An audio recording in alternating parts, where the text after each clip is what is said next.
So Momoyama period is unusual opulence. Do you know the word opulence? Quite decadent and decorative and opulence, luxurious, those kind of feelings. So Momoya is peach hill, like a peach blossom hill, and that is where Toyotomi Hideyoshi used to have his house. So we call this.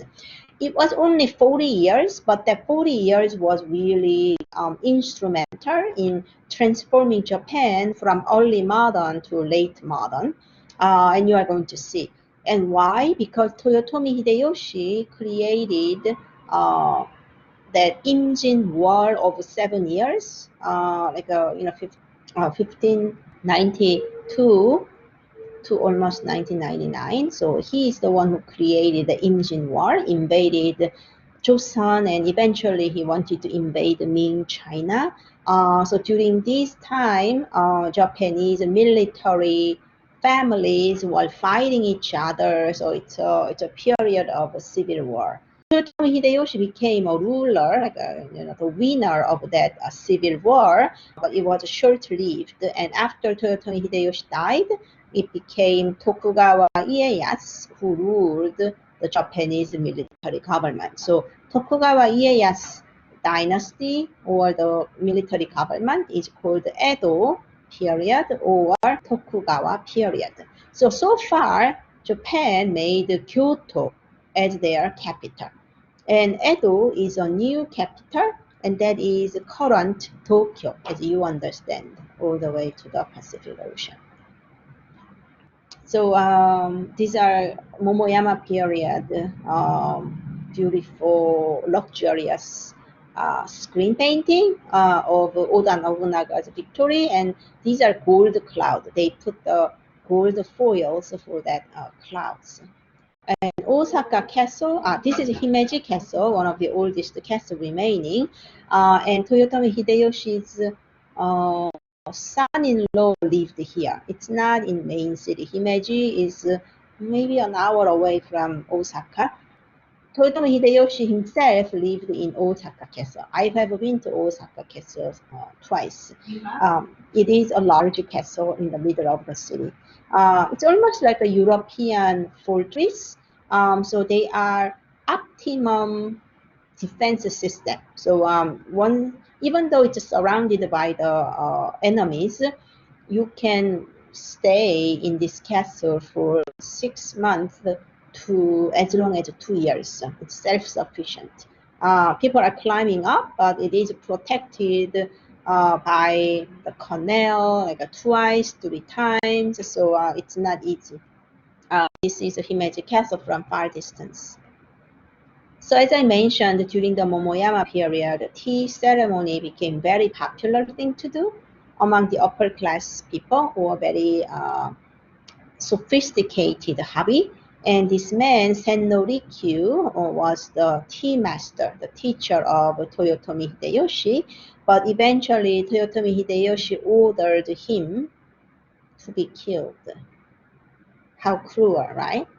Toyotomi admired him, but in the end, he told him to be killed. So instead of being killed, Senno Rikyu committed a suicide. So it's very typical, like a Japanese way of protecting your own honor. But anyhow, he emphasized this kind of simple, modest tea room. And in my Japanese art class, we visit Japanese tea room somewhere in Upper East Side. And this little area is called Tokonoma. It's not the sitting area. This is more like a gallery or display area. Just like a focal point in a Buddhist temple, this is a focal point for tea ceremony. So according to Senno Rikyu, Japanese people were able to establish their formula of proper tea ceremony. This is a meal that you eat together with your tea. And then Momoyama period, people liked this kind of, again, the earthenware, as if they are just procured from the nature. So they like this kind of rusticity. not something really sophisticated. So, you know, their thickness are uneven, it's just black, and you sometimes wonder, what should I admire? But it is clay, perfectly baked, so that Japanese people saw harmony, respect, purity, humbleness, tranquility in here. So it's called the black lacquerware, one of the most admired bowls. So during the Imjin War, Japanese people took a lot of Korean potters, and then they created this pottery tradition in Kyushu Island. So we've seen this tea bowl, right, black lacquer, and the Momoyama and as well as Edo period, that Zen Buddhist painting continued. This is the Bodhidharma that you've seen earlier in Muromachi period. So wabi-sabi, again, it was remained popular in Muromachi, Momoyama, and Edo period. And then one thing interesting during the Momoyama period is Portuguese merchants, they are called the Southern Barbarians by Japanese.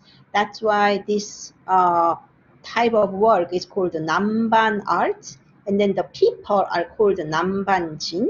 And so Portuguese merchants came to Japan during the Momoyama period.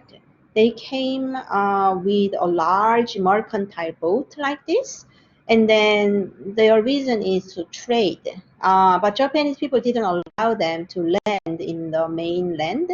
So they were usually stayed in Nagasaki, a port in Kyushu Island. But they are so strange and characteristic in the eyes of Japanese people. So they painted Portuguese merchants as a popular subject matter. So this is how they dressed in the eyes of Japanese people. This is called Namban art. And then Catholic priests also came with them. So Japanese people gave them this land. So they built a Jesuit church in Kyoto. And then for the trade, Japanese artists learned the techniques or the types of work that Portuguese buyers wanted.